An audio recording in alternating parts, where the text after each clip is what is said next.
It is a huge honor today. This is the most special Dentistry Uncensored with Howard Farran podcast I've ever done. I'm interviewing Kristi, known on YouTube as kalinjax. And what you've done is just something, I mean, you are a special person. Every woman I know who gets a denture will tell me that, she was married to her husband for 50 years. He never saw her with her teeth out. When they come in the room and talk to you, they want you to shut the door. It's a very private, personal matter. And you knew that other people wanted to talk about this very personal thing, losing your teeth and getting a denture. And you just, I mean, you're like, to me, you're like the Susan B. Anthony of dentistry. You're just you really are. I mean, you're just an amazing, you must be so grounded and so real and such a good person. And you got on YouTube and you started making videos about your story and losing your teeth and getting dentures and the different types of, and you're just doing your journey. It's like the only reality TV show on the internet of a very special person who lost her teeth and had them replaced. And I just want to tell you, I just think you're a saint. I really do. You are a very special person. So how are you doing today? I'm doing good. Doing good. Doing good. So what made you, because what percent of women do you know that talk to you, it's a private issue and would never tell anyone? Pretty much everybody. Nobody, I mean, and it's not just women. Nobody really wanted to talk about it. Honestly, it is a private matter, and I think that that's what makes it so taboo in the first place, is because nobody's talking about it. Well, my audience, I mean, we're on the internet, so anybody could technically be your audience, but my audience is almost all dentists. I'm not aware of a non-dentist. Maybe they're a dental employee, like they work at a company like Ivoclar who makes denture teeth or what have you. But why I was so excited to you is when I got out of school, dentists were mostly men. Now the dental school graduating class are half men or half women. But I wanted to talk to you and try to have you talk to the dentist from a patient's point of view. What do you think the dentists need to be more aware of, more sensitive to? How should dentists think when they're making a full mouth denture on anyone, let alone a beautiful woman? Well, I mean, a lot of it is psychological. You know, a dentist is coming from more of a professional standpoint and just very straightforward. I want to do my job to give you, something that's going to make you healthy. But from the patient side of thing, there's all kinds of things going through your mind. A lot of it is anxiety and fear, shame. Then you're thinking about the financial aspect of it, and what are people going to think of me? Just a whole bunch of different things going on at once that the dentist is probably not even aware of. So I think that the biggest thing is to have more empathy towards the patient and what they're going through psychologically when they lose their teeth. And I've always thought that every time you pull a set of wisdom teeth, the dentist gets more numb to pulling it. They don't realize that everyone only loses their wisdom teeth one time in their life. But if you talk to some dog like me who's probably pulled, thousands and thousands and thousands of sets of wisdom teeth, you get numb to this is a special experience for this person. They've never gone through it. They have anxiety, they have fear. And we can just never be too empathetic and sympathetic. What else do you think, Dennis? Now I noticed that you had a denture made, then later you went and had a more fancier, more beautiful denture made. And I want to talk to you about that. When you went to, how many sets of dentures have you had? I had my temporary set. I had my final denture, removable denture. I had my transitional hybrid denture, the implant retained denture, and then the final denture there, the final hybrid there, and then I moved on to Ivoclar's, which I currently have now. So that's 5 altogether. And so how many implants do you have now? How many implants? Yeah. I have 4 on top and then 4 on the bottom. It's the all-on-4 system. And how much better was that? Did you like that a lot? What percent better would you say that was? Was that like a little better, a lot better, revolution? It was a lot better. And this is coming from, I didn't have really any challenges out of the norm with my dentures, with my removable dentures. I think I had probably one of the better experiences that somebody could have. How many years did you have a denture before you went implant? About 2. 2 years. Mm-hmm. And so you felt like you got used to them, and were you able to eat mostly like you were before you had dentures? Better, because before my teeth were so brittle and had broken off so much that my diet was horrible. Like I couldn't chew with them at all. So when I got dentures, my diet improved. I could eat more than I could before dentures. Mm-hmm. Yeah, and I noticed a lot of some people on YouTube were saying, what were you doing to cause you loss of your tooth? But you didn't have a drug problem, a meth problem. You didn't have any of that. You just had traditional decay. And you said something that I agree with on your YouTube video that I think a lot of dentists don't agree. I mean, people only know what they know. They don't know what they don't know. But I totally believe that some people are born with genetic susceptibility to more decay, more advanced decay. I mean, some people, I've had patients forever that literally never take care of their teeth. And they're fine. These guys have plaque and tartar, but their gums are fine. Their teeth are fine. They just have something in their immune system. And some people just have massively rapidly advanced decay. And yeah, I totally agree with that, because out of my siblings, I was the one. I have a brother and a sister, and I was the one that had the worst teeth of all. And then with my children, I have 4. My 3 youngest, no problems whatsoever, but my oldest has had so many cavities, and he's 11. He's already had like 4 cavities, and I care for his teeth the same way that I care for theirs. So he's just got more sensitive teeth than they do. And I think that that's really what happened with me. I should start a survey on Dental Town for dentists who married a person and had babies, and the person they married came from a family of a lot of cavities, because I have had more than a dozen dentists tell me my spouses, they were at pedodontists, chrome steel crowns, losing their teeth. It was crazy. And now we have 4 kids, and the one that looks just like her family, every time we go in there, they've got 2 or 3 more cavities, and we line them up in the bathroom and do the same brushing, same flossing, same everything. And this kid cannot stay cavity free for 6 months. So there's obviously, I'm sure 1,000 years from now, almost everything we know in dentistry will look almost silly. You know what I mean? Right. So I wanted to ask you another question. You're a beautiful woman, and when us short, fat, bald grandpa boy dentist who would actually look better with a paper sack over her head, we always wonder. Where does a woman draw the line? You got the new Ivoclar. What type of teeth did you get from Ivoclar? The Fenaras too.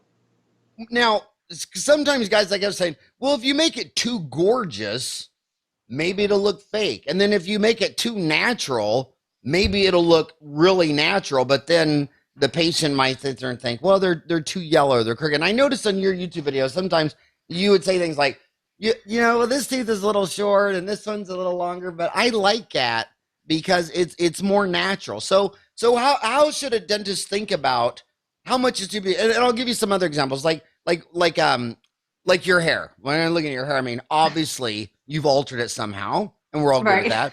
Obviously, when women put on lipstick or mascara or whatever, people realize, that's not natural. And so how do dentists think about teeth being too pretty or more natural, or what are your thoughts on that? I think it's really, how you define what perfect is. And I think that when somebody says that their teeth are too perfect, what they're really implying is that they're, completely straight across, no character whatsoever, just laid out kind of like piano keys perfect. And nobody's born that way. And a lot of people don't really want them to look that way, because that looks fake. That looks unnatural. But if you have slight character, like maybe a tooth turned slightly, or, varying lengths or something like that, not completely crooked or anything, just something to mimic how teeth would naturally grow, or how they would look if you were to get braces on them, something like that, then that they still look perfect, but not perfect like piano keys laid out, I think that's the difference. How many followers do you have on YouTube? How many people are you interacting with? Now I'm up to about 10,400 something last time I checked. And what I was wondering, watching those videos, going through the comments, what I'm worried about is when people go to the dentist and they're going to get a denture, do you feel like from your followers that the dentists are offering them low cost, simple versus higher quality, more expensive, natural looking, like the teeth you got from Ivoclar, versus the implants. And on the implants, are they offering like over 2, a little more money over 4? You know what I mean? Do you feel like they're getting presented multiple treatments, or do you think the dentist is just being an engineer and just pulling teeth and putting in dentures? A lot of the times, I think that's what it is. I think it's what the dentist is comfortable with doing, what they're familiar with, what majority of people are going for. Such as like when I went to get my initial set, when I had all of my teeth extracted and I got my temporary set, I came at the dentist like, I'm working on a limited income here, that I don't have enough money to afford anything amazing. And so the option that he gave me was basically what I could afford, which was bottom of the barrel, the cheapest that he had to offer. It's like $800 for the set, something like that. And so a lot of the times that's what they're doing. If I guess they're gauging how much a person's willing to spend and saying, oh, well, this is what I'm going to pitch to you. Yeah, it's kind of funny because when I was in dental school in 1987, my instructors kept saying that removable was a dying art, and 10 years later it'd be gone. And here I've been out 28 years, and there's a lab in Arizona, and I mean they're 3 times bigger now than they were. I mean, removable just keeps growing bigger and bigger. And I think a lot of dentists, when they think of cosmetic dentistry, they think of like porcelain veneers. But there's a lot of cosmetic dentistry to be done on the removable denture side. And I wish more people would think about, where here's a low cost, but here's some nicer teeth for just a little bit more money. And then here's 2 implants versus 4 implants versus 6 implants. It seems like the dentists are all either, here's the lowest, cheapest thing we can do, or here's this Mercedes-Benz $50,000, 4 on the floor, upper, lower bridges that don't come out. So yours is a hybrid. So yours comes in and out. Yes. No. These don't come out. The dentist takes them out. Okay. Yeah. So these are fixed. Mm-hmm. Okay. And do you like that, or do you wish you could take them out? I like that. For one, it's the stability, because if I could take them in and out, there's going to be some kind of mobility to them. And with these, there's none. And I like that. And then also, I am bold and I'm open and honest about this. And, my husband does know everything. He's been there with me through the whole thing, but I'm still young and I don't want to take them out in front of him. So I never really have. So you haven't taken them out in front of your husband? No, the only time he's ever seen me without is when I went to get the implants placed. That was it. Huh. And I mean, I'm not an armchair psychologist and everything, but that's just something you wouldn't think about doing, huh? No. It's just the idea of me without teeth. It just I haven't even fully accepted that myself. When I had my dentures, I didn't really dwell too much in the mirror while I was doing my cleaning regimen and look at myself that way. I want to perceive myself, with teeth. I don't want that image in my head. And so, yeah, I like the fact that I don't have to take them out. But I did with my dentures. It just wasn't when he was at home. Yeah, that's a troubling thing for me, because sometimes when you remove all the teeth, the lady says, I want a mirror. I want to look. And, having handed women mirrors in the past, that's turned out to be a very emotional breakdown.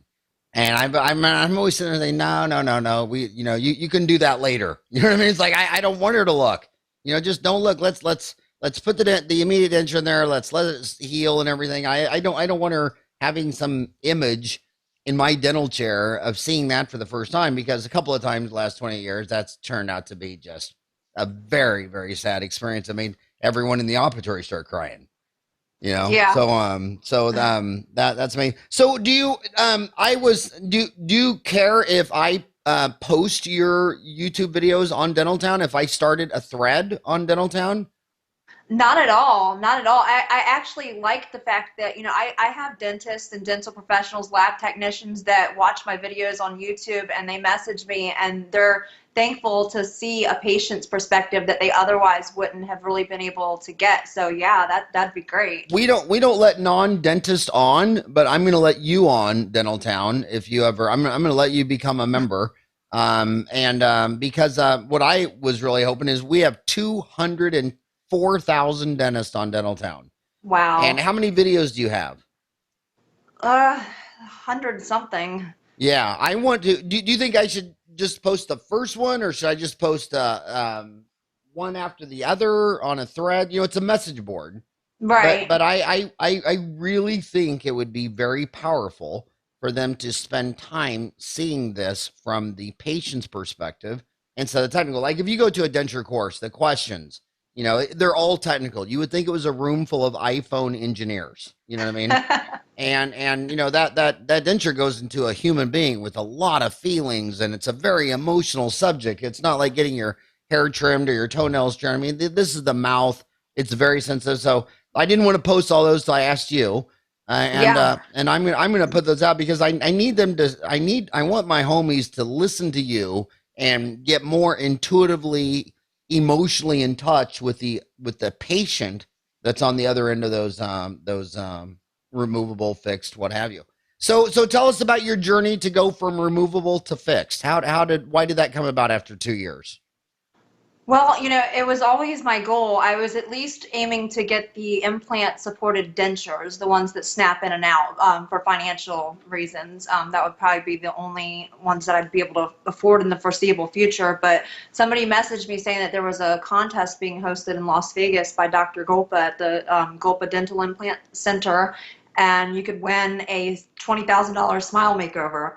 So I entered it, and I already had amassed a following of some sort on YouTube, and just posted my video explaining why I thought that I would benefit from getting the implants, and they voted for me, and I won. So you won the whole thing, and that's Dr. Golpa, Golpa, Yes. in Las Vegas. Right. That's amazing, and that's a win-win for him because now he has a patient that, you know, almost every patient, like you, every time you get great before and after pictures. Oh, do you care if I post these on Facebook? No, no way, no way. So it's very hard to get a good case that turns out great, one that you'd want to show off, and then to have a patient consent to it. I mean, I should start calling you the dental unicorn. You're that magical, mystical person that doesn't exist. I really, I've had. There's a few ladies I know intimately that have removable, and they just applaud you. I mean, they do. They just think it's amazing that you have the strength and courage. Talk about it. So tell us about your experience with Dr. Golpa. How did that go? How many times did you have to go to Vegas? Altogether, I went 3 times. I flew out there initially in, I believe it was March of 2013, to get the implants, and that was when they placed them and put the transitional bridge in, and that was a great experience. I mean, they were very hospitable. They put me and my husband up in a hotel and chauffeured us around and everything, and it was a really friendly atmosphere. I felt really comfortable, and that was the first time I experienced IV sedation. I was really paranoid about that, as are a lot of people. But, that was the best way to go. I'm so glad I did that, because it was like going into his office, taking a nap. They had a blanket for me and everything. And then I woke up and the implants are in there. So that was great. That was more intuitive for me that you didn't. I mean, most people think when young people lose teeth, it's from meth. Because meth shuts down your saliva. So there's nothing to fight the bacteria and take over your teeth. And you were saying not only you do that, you couldn't even imagine doing drugs. And here you are talking about you were afraid of the anesthesia. I don't think people who like to get high are afraid of any drugs going in their vein. In fact, they usually ask with stars in their eyes, like, "Am I going to get fentanyl or morphine or And here you're afraid about that. So you went down there and you won a free $20,000 makeover. But everyone wants to know, how much money did you lose on gambling while you were there?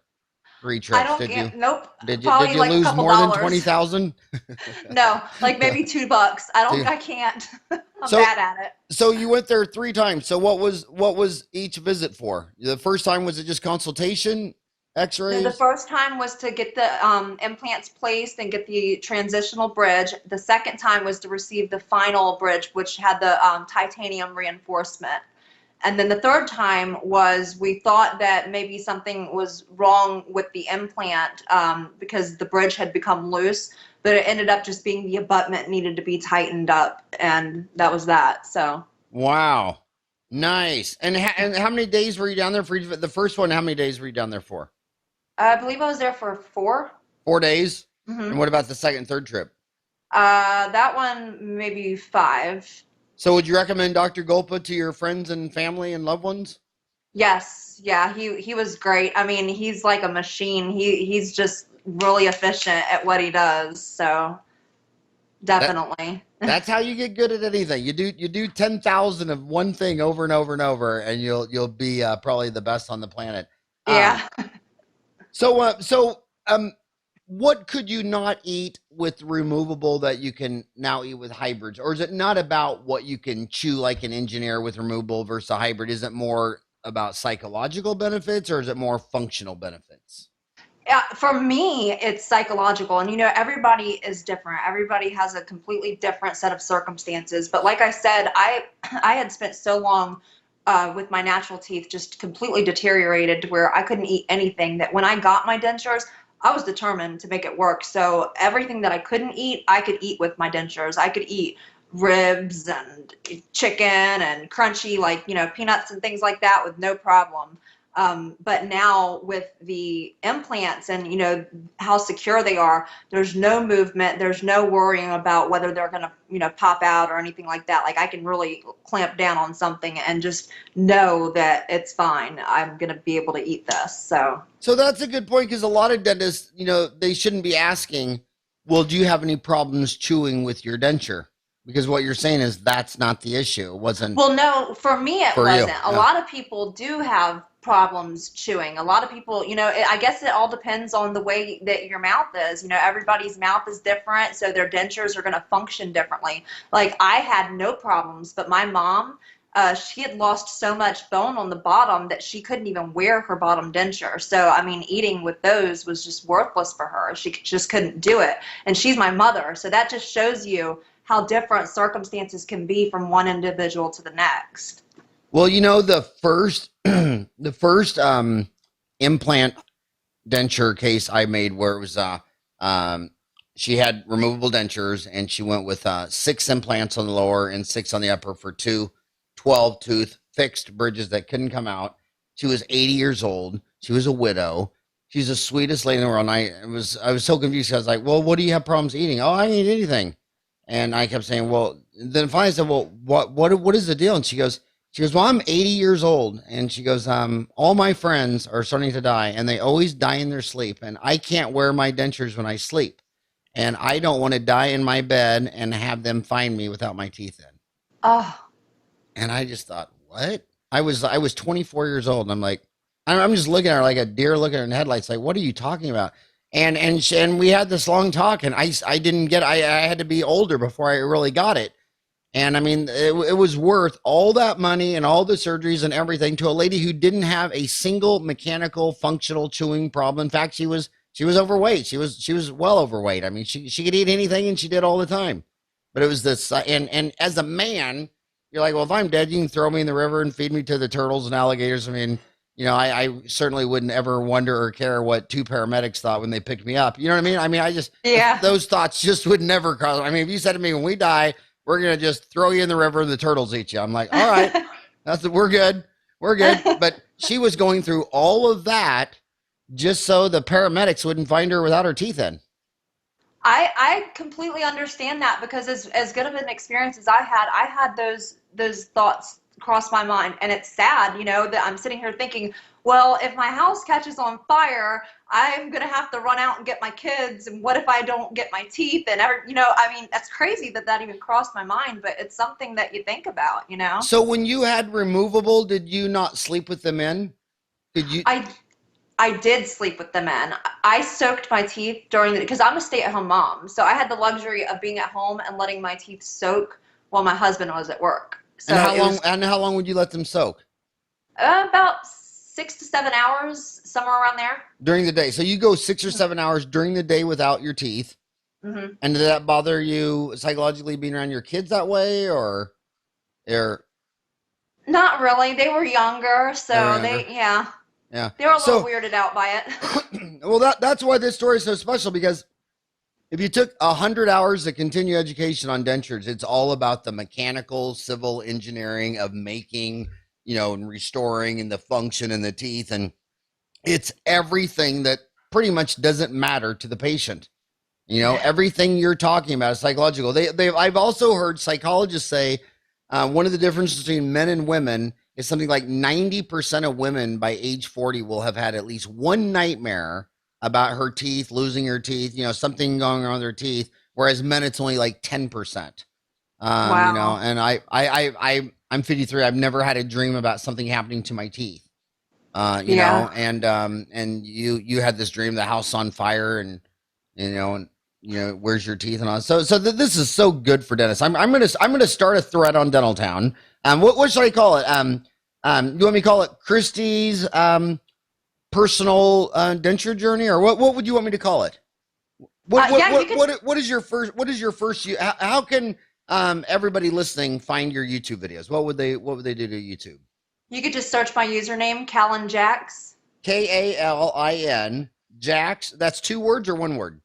One word. Yep. Kalinjax. hmm Callan Jax on YouTube would take it there. Do you remember the name of your first video? I mean, or what should I call this thread on Dental Town? You should listen to patient Callan Jax denture journey.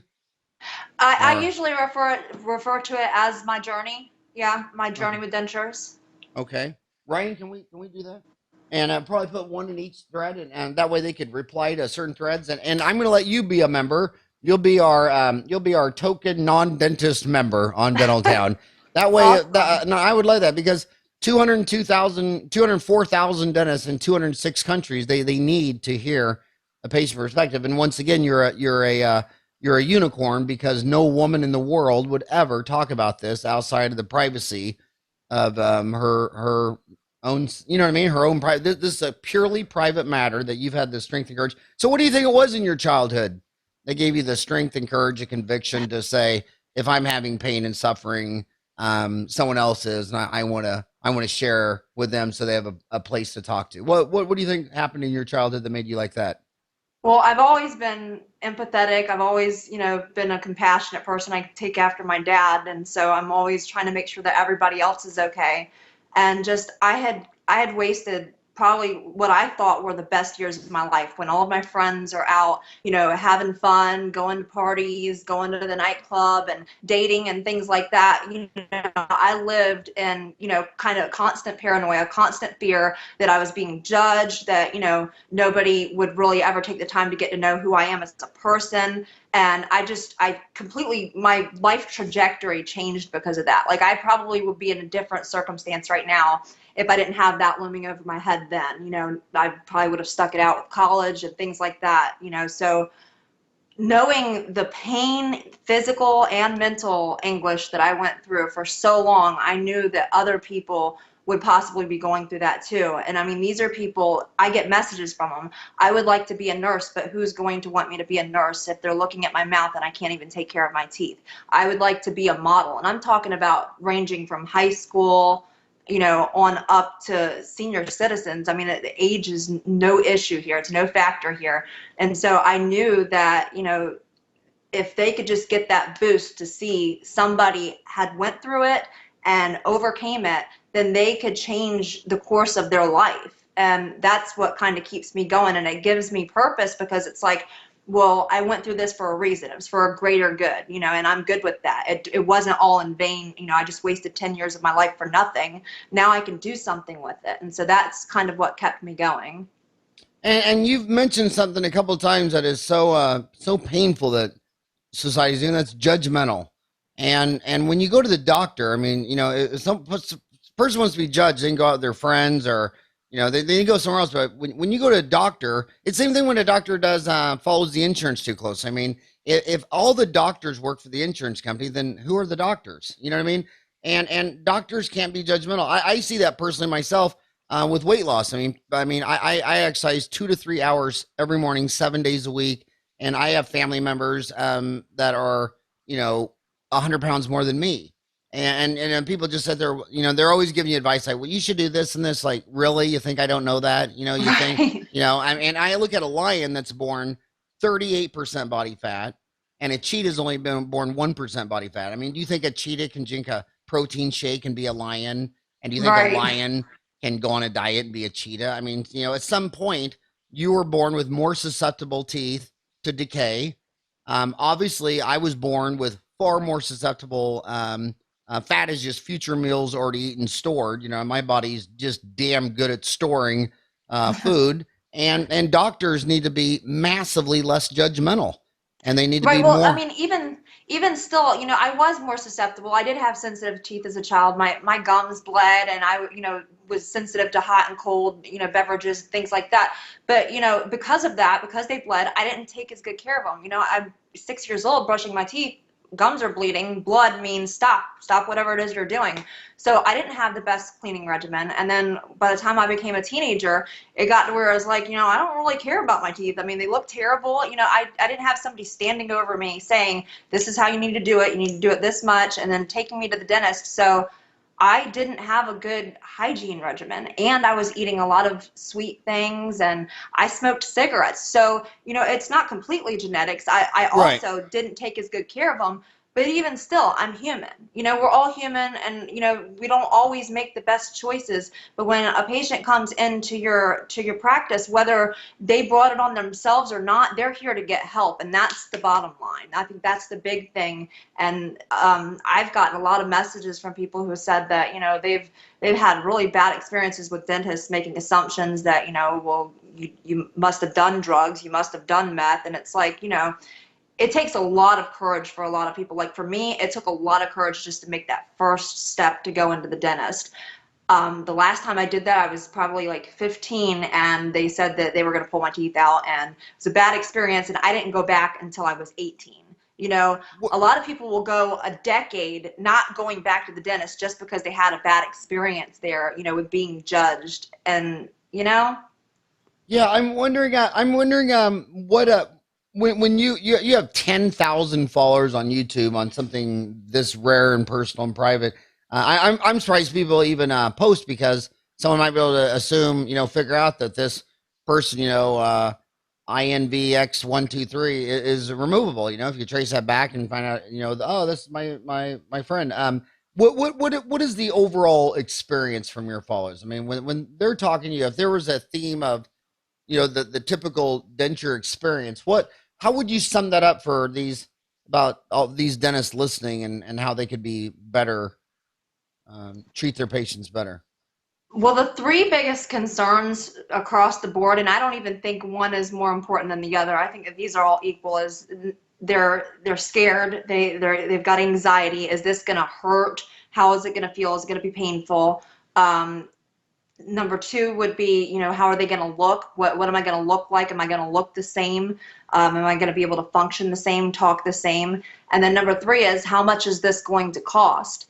And a lot of the messages that I get coming in are from people who are just overall confused about the whole thing. Because, you go to school for however many years you go to school for, and the ins and outs. And a lot of it, you have to learn through experience also, but you've got this knowledge base that a patient is going in blindly and just following your lead. So it's so easy for somebody like myself to go into a dentist and just say, whatever you feel is best, whatever your recommendation is, just do it, take care of it. As long as I can afford it, then go for it. And we're just blind to everything that you're doing, to help our situation. I think that that's a problem, because you go to one dentist and it's like, okay, this is the treatment plan that we've got mapped out for you. And it's like, well, I don't have enough money for that, or maybe I don't agree with that. So you go to another dentist down the street and it's something totally different. And we don't have enough knowledge, on our part to know, is this the way to go? So a lot of people will message me asking me for personal advice, and they, it's hard for them to believe that I'm not a professional. I'm a patient just like you are. I don't have, a whole lot of knowledge on it. And they're asking, just what do I do? What should I pay this much here, or should I go down the street and try to save a little bit of money? It's just complete confusion all around. I think that people need to be a little bit better informed so they can make more informed decisions. That's the biggest problem. So if a dentist can, try to come at this like, this patient is sitting in this chair and they're nervous and they probably haven't opened their mouth like this to show somebody in like the past 10 years, but I need to figure out a way to get the information across to them so that they can make a good decision, for their treatment plan. And you were put to sleep for the procedure with an IV in your arm? For the implant procedure, yeah. Yeah. And do you recommend that? Absolutely. Absolutely. Absolutely. A lot of people do have that anxiety about being put to sleep. It's kind of, unnerving, but it just made the experience so much better because it's like you go in, you go to sleep, and then you wake up and it's done. Yeah, and you know what? There's a dentist anesthesiologist that just only do the anesthesia, and you can call them up and they come by your office. A dentist doesn't have to do that. In fact, I don't even think a dentist should do that because you should, if you're concentrating on the surgery, you can have a nurse anesthetist, an anesthesiologist, a dentist anesthesiologist, and I think a lot of dentists who do that, their patients love it and they get patients referred that drive an hour away or 2 hours away just to have this done because it's so big. And how do you think if someone was trying to address that on their like on their social media, their website, how they could make patients like you feel easier? I mean, should there be a paragraph like, or do you think dentists should offer more like, look, if you're nervous, scared, and stressed, and just want to come in and have a cup of coffee and talk, or would you rather not talk to the dentist? Would you rather, was that more threatening? Would you rather talk to the dental assistant or hygienist, or what do you think would make that first appointment where you just want to talk about all your options? Would you rather do that with the dentist, or do you think with an assistant or a hygienist? With the dentist, absolutely with the dentist? dentist. Yeah, and a lot of people feel that they kind of get, kind of pushed off by the dentist. And I spoke with a dentist in Sarasota when Ivoclar sent me to attend one of their training courses on their removables on how to make a denture. I was able to sit down and talk to dentists, and their line of thinking was, I think that patients feel a lot more comfortable with my assistant. So I usually will leave the assistant there to kind of build a rapport with them and talk to them and make them feel comfortable. And I was like, no, it feels so much better when a dentist, you feel like this person cares about me, cares about what I'm about to go through, and is taking time, because we know that you're busy and you're probably seeing other patients. But when you can take a few moments to sit down and actually have a one-on-one, it just makes you feel a lot more comfortable. Like I had a dentist here in Jacksonville that I went to, Dr. Galinki here, and he actually brought me into a room that, where I'm not sitting in the chair underneath this bright light in an awkward situation. We're sitting at a table discussing a treatment plan like I'm sitting here talking to you. Things like that go a long way because you build trust with a dentist. From our standpoint, we feel like the dentist has something to gain from this. You're going to make money off of this, and so it's easy for us to assume that that's what you're after. That's your motives behind everything you do. But when you take time to actually sit down and talk, person to person, not dentist to patient, then it really helps build that trust, and we're more likely to go back.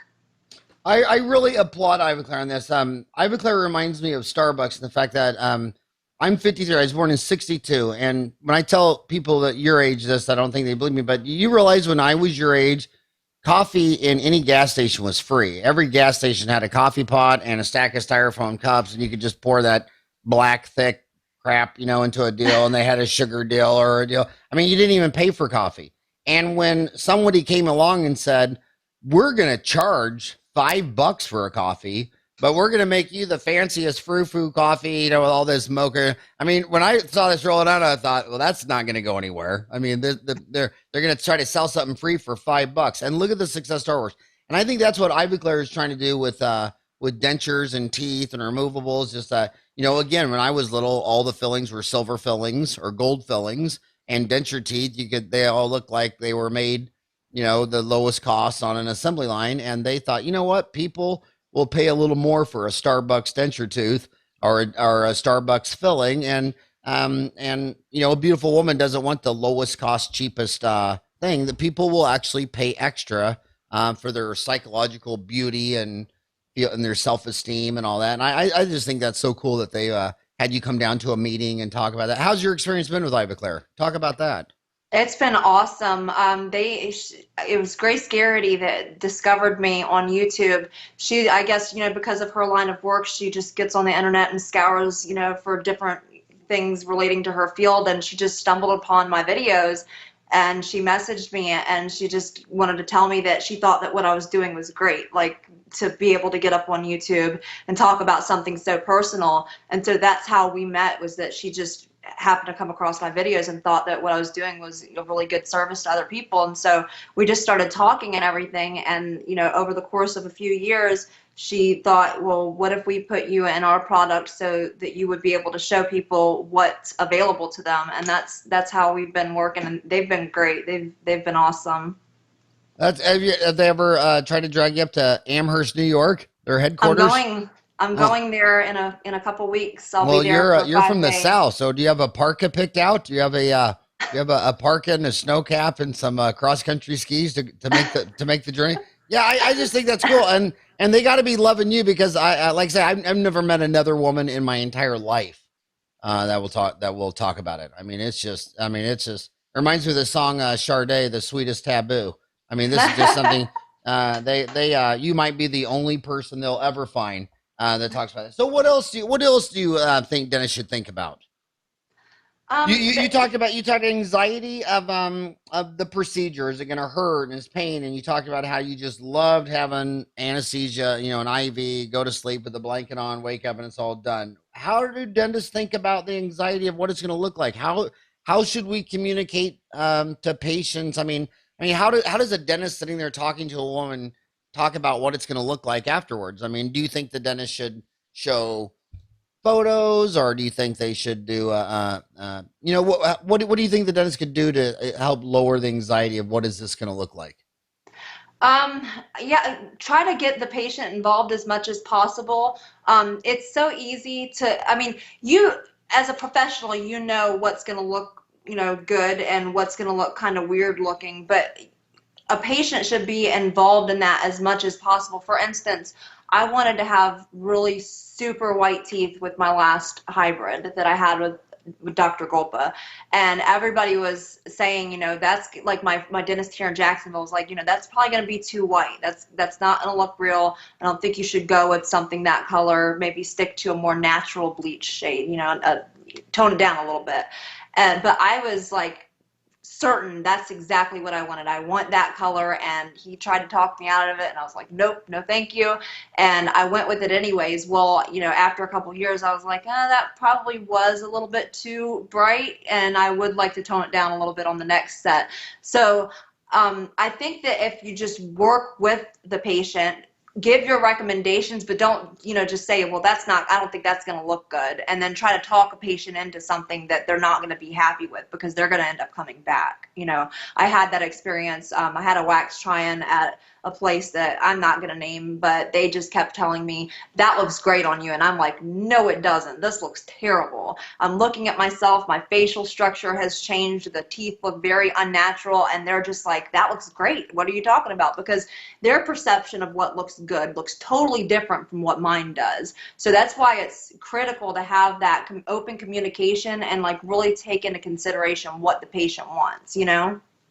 Yeah, I agree. Like I don't think I've ever, being a man, looking at you know, when you're watching the CNN or whatever, and they show the runway models. I mean, I don't think I've ever seen a runway model walk down right in and think to myself, well, that looks pretty goofy. You know what I mean? I mean, it's just, I don't think I've never looked at a model and thought, oh, well, that looks really nice. I always thought that looks just literally crazy. So it really, it's up to the patient. They're the ones that can wear it. They're going to own it. What do you think about, I've always wondered about, you know, a dentist will talk about shades, but they almost never will lay out, you know, 3 different kinds of teeth. Like here's low cost teeth, medium cost teeth, high cost teeth, where, you know, you could look at, you know, it's not just shade, it's teeth. And, you know, what do you think about that? Do you think they should be showing them different kinds of teeth? Yeah, I do. I think that they should be presented with, you know, a variety of options. Don't overwhelm somebody with options, you know, but just show them the difference. And maybe, you know, I think that pictures to where somebody can get a visual, because, you know, my dentist here in Jacksonville, Dr. Davis at Coastal Dental, he's the one that did my initial set of dentures. He gets people in all the time saying, I want exactly what Kristi had. I want my teeth to look exactly like hers. And I don't think they really want their teeth to look exactly like mine. I think that they just want a nice looking set. And I am a, example of a human being that's talking, that they can see, and they know that it looked good. So that's why I think that it's important to have examples that you could show a patient to say, well, this is what these teeth look like on this person. For instance, my last set of bridges that I had, they were made completely straight across. There was no varying lengths. So I went and filed down my lateral incisors with a nail file because I was that, serious about having the character there. So if I could have brought in a picture of what I wanted, like of a celebrity, like say Kate Hudson, she has that look with the two bigger, more prominent front teeth and shorter laterals, then the dentist would be able to get a good visual of what I want, and I'd be able to see, what would look good. So I think that would be important. I wonder how many dentists just said, "Who the hell is Kate Hudson?" I'm glad. I'm glad I'm not on Jeopardy. I could not take Kate Hudson for 200. I don't even know. Is she a singer, movie, dancer? What is she? I don't. She's just an actress. An actress. She's somebody I looked at teeth. Yeah. There's other ones. So you think there should be far more communication, and with photos and with pictures, and maybe companies like companies that sell denture teeth, like Ivoclar, maybe we should have more photos of different models of different types of teeth, because when I go to Ivoclar and I look at the different kinds of teeth, they're very different, and we see that with cars. I mean, there's a huge difference in, you go to General Motors, they have they have a Chevy, a Pontiac, an Olds, a Chrysler, a Cadillac, and not one of those cars looks like the other one. And everybody, I would never, I would never want a Cadillac. Everybody wants something different. You know what I mean? Yeah. And I would never want a Cadillac, and there's other people who'd want a pink Cadillac, so they need to get involved. So then the last thing, you said anxiety about the pain of the procedure, how that would be better with an IV sedation. The looks, there needs to be more communication, more photos, more pictures. The cost, what do you think dentists should think about when they're thinking about the cost? Because these things are costly. Yeah, it's the cost is the really challenging thing, because it's like as if you were to go into a fast food restaurant and there's no prices on anything. You have no idea how much you're gonna pay. You say, I want a Big Mac and fries, and then you get up there to pay for it. You have no idea how much it's gonna cost, and they say, oh, well, this is gonna cost $10 for you, but for them it's gonna cost 15, and maybe for them it's gonna cost $6. It's just you're so blind to how much things are gonna cost, and common sense says that you've got different situations that you're going to walk into with different patients. Like, some cases are more complicated than others. It's going to cost more. But to have no idea how much it's going to cost you, that keeps a lot of people out of the dentist's office. I think that's what looks so attractive about the franchise is that they've got like these packages, like the 3-tier packages, bottom, middle, and then the top, and they've got that price there set firm. So a lot of people are going to sacrifice, and compromise the quality of what they're getting just because they know what they're going to pay for it. I agree. I agree. I mean, I just can't agree with you more. So your followers, what the corporate chains doing the 3 prices, what are you hearing are the 3 prices, and what do each one cover? Well, you've got like your economy, which is probably going to be around maybe $900 for just your bottom of the barrel dentures.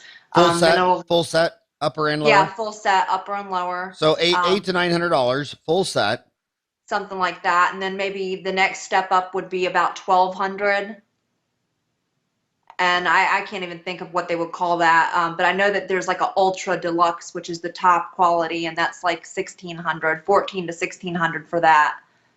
Yeah. And so they hear that key number, $1,400 to $600 for ultra deluxe, and it's those buzzwords that's like, that's going to give me the best smile possible, and I know what I'm going to have to save for it, and they're going to be able to plan on how they're going to pay for it, and they're going to go for it. Whether it's going to look good or not, they can at least project. I know. Yeah. And I scold some of my friends, all the time, because I'll do second opinions on some of my friends, across the street, up the street, whatever. And their problem is that he could not tell them what it was going to cost.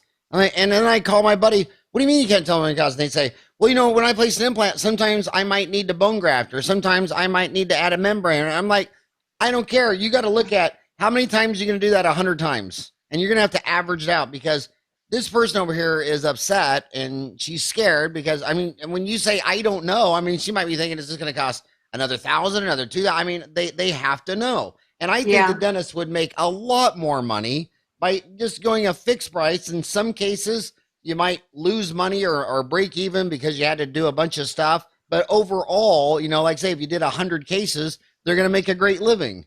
But Yeah. just because a couple cases you can lose your shirt doesn't mean you can tell everybody else you don't know what the price is.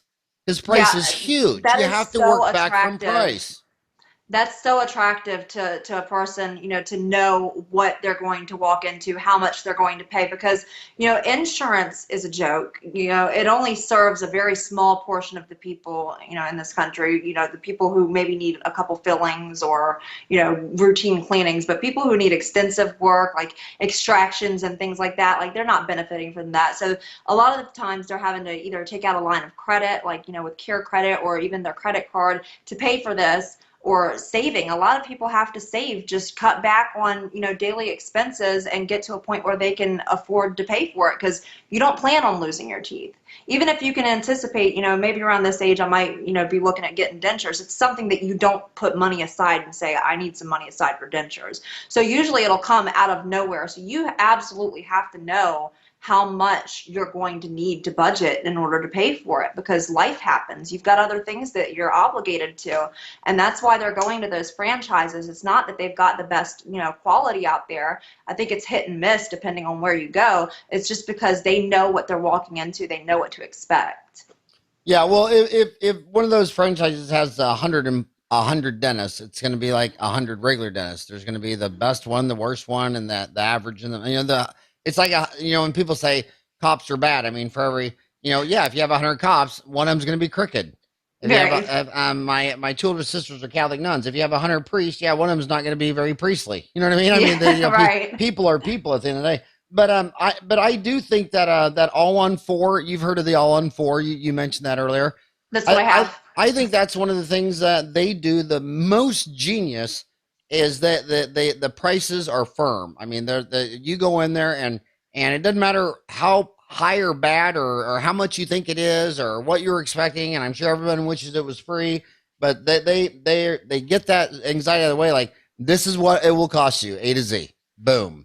And you go to an oral surgeon, a periodontist, whatever, and they give you a 3-page treatment plan and all these varying numbers, and it's Greek mythology. And I know because they bring it into me, and it's like, hell, I'm a dentist for 28 years and I can't figure out what the hell they're gonna do. You know what I mean? Right. And then all these things there, but we might have to do this, we might have to do that. Those are the doctor's issues. Those should not be the patient's issues. I mean, if I was gonna go in to have my gallbladder removed, I'd want to know, it's going to cost this much, not, well, if we get in there, and your gallbladder's stuck to your appendix and we have to, whatever, and you don't want to hear all this other Greek stuff. Right. So you I only got you for 7 more minutes.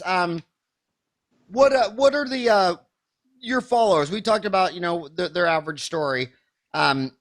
What tips have you heard from your followers that you think dentists should incorporate more? What advice would you give them from not just you personally, but from your extensive followers on YouTube? Advice as far as how the dentist can relate better to these patients. Let's say one of your followers is going into the dentist for the first time, and right now these people listening to you, they're going to meet you're one of your followers for the first time, going back to the first day of their experience. How could they have been better on the new patient experience? How could the new patient experience could have gotten more successful so they didn't have to go get 5 different opinions and see 3 different people and have stress and anxiety? How could we have a more wow new patient experience? Talk to them like a person, just person to person, not dentist to patient, like you would talk to your brother or your best friend.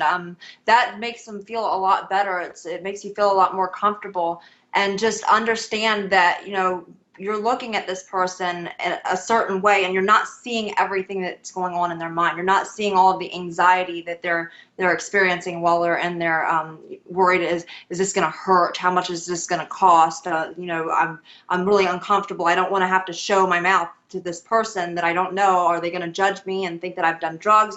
All these things are buzzing through a person's head. The dentist needs to understand that and just kind of level with the patient. Spend a little bit more time. Don't leave them with the assistant. Show them that you care about their well-being and that you want to talk to them and inform them.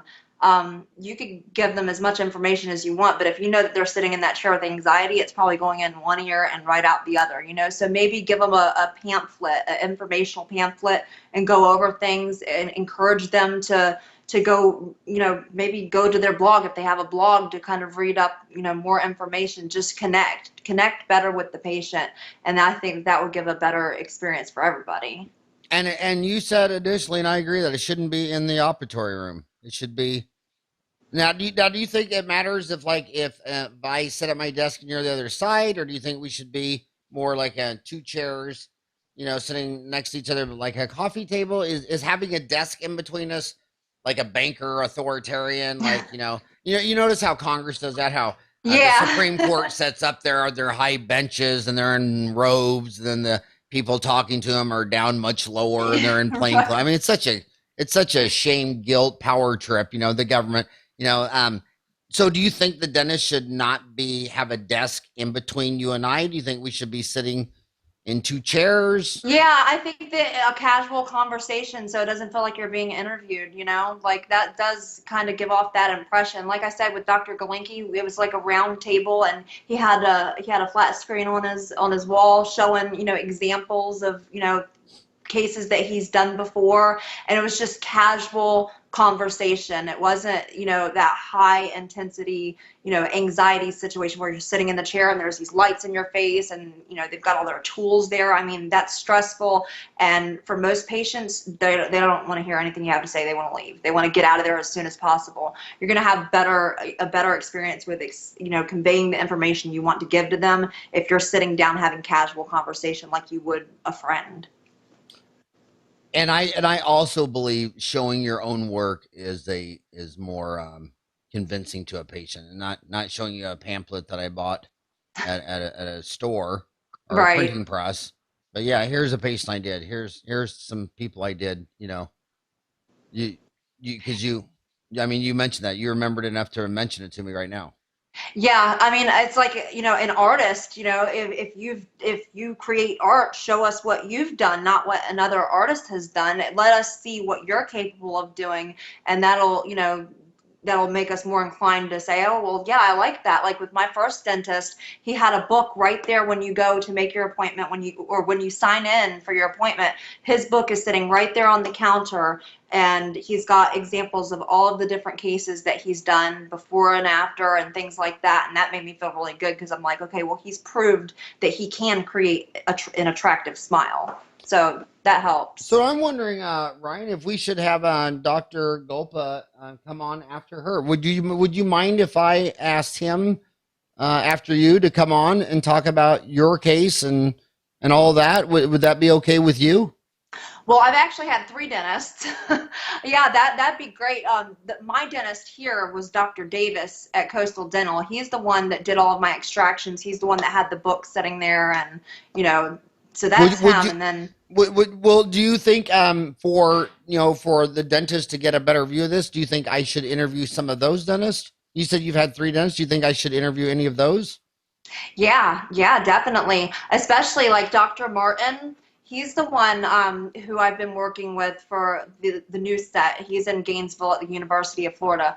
He has been amazing, because it's every time I've gone to Gainesville, it's been like I'm hanging out with friends. He's got the Pandora station set to, my favorite, like the Beatles and everything. And so we've got the music playing in the background, and we just talk. He answers all of my questions. He takes time to explain things, very down to earth, very laid back. And I would hands down recommend him to anybody. He's probably like my favorite dentist ever. And it's because of how personable he is. So. My favorite endodontist root canal man is from University of Gainesville. Oh, wow. Yeah, Dr. Bambi Duro Oguntebi from Nigeria, Africa, just an amazing genius. And I asked him one time, I said, "How are you the smartest guy I know in root canals?" And he said, "Because," he goes, "in Nigeria, we didn't learn to do it one way. Like in America, they teach you to do it this way. In Europe, Germany, they teach you another way. In Japan, they teach you another way. In Nigeria, they said, well, this is how the Americans do it. This is how the Europeans do it. And we had to think." He said, we had to think. We always were comparing different countries, how they do stuff, whereas other countries just say, this is how you do it. They give you a recipe book. Right. And well, I'll tell you what, you have my email address, howard@dentaltown.com. And if you would email me, do you have their email numbers, their email addresses? Yes, I do. Yeah, if you'd send us a joint email and saying what's going on, I would like to have follow up, because I this is just a very personal thing to me. Removable, especially with women. And interesting, what percent of your followers would you say are women versus men? I don't, maybe 60 something percent. I know it's higher. Like when I check the back end, like the demographics and everything, I know that there's a higher percentage of women that are watching my videos. Do you think men have any more or the same issues of guilt and shame and cosmetic embarrassment as women? Yes. Yes, They do? actually, I've gotten messages from police officers, from hockey players, big burly men that are just as nervous about it as, But are they nervous about the pain and the extraction, or are they also nervous about the psychological not having their teeth? All of it. All All of it. The pain, dating, what is my wife going to think about this? The whole thing. They're just not as likely to be, as vocal as a woman is. So they're kind of, hush hush about it. But yeah, I think it's just as much of an issue for men as it is for women. Have you ever been to Dental Town? No, I haven't. Okay, so go to Dental Town and register, and then they're going to deny you, and and then email me the denial, and I'll get it through, and then email those other dentists, and I'd like to podcast them, and then I'm going to start that thread, and my son Ryan and I are going to start posting those videos. And again, we're out of time. It's an hour, but I just want to tell you, I think you're the coolest patient I've ever met in my life. And I just think you need to tell your mom and dad still both alive? Yes. Well, tell them they raised the most amazing young woman I've ever met in my life, who's out there talking about something that no one else would talk about. Like I say, you're the Susan B. Anthony unicorn of dentistry. Thank you. Thank you for all you're doing on this journey. And a big thanks also to Iva Claire for getting behind dentures and taking it from a free cup of black coffee to a Starbucks and taking it serious. And I hope that someday that dentists get more empathetic, more in tune, knock off all the judgmental. Even if you did lose them for something you shouldn't have been doing, like lighting firecrackers in your mouth or whatever, that's not our business. We're doctors. We're not in the judging business. And thank you for all that you do. Thank you so much for having me. All right, and I can't wait to meet you someday. Yes, we're gonna have you come to Las Vegas. We're gonna have you come to our annual meeting. That would be great. I love it there. Right I did see your video on YouTube, and I saw the kind of fun that you have there, and I would be very upset if I missed out on something like that. Okay, well, we'll have to have a gambling contest, because I don't think I've ever gambled more than $2 in Vegas at one time either. So maybe we'll get together and see who can lose 3. Perfect. All right, have a great day. Thank you. You too.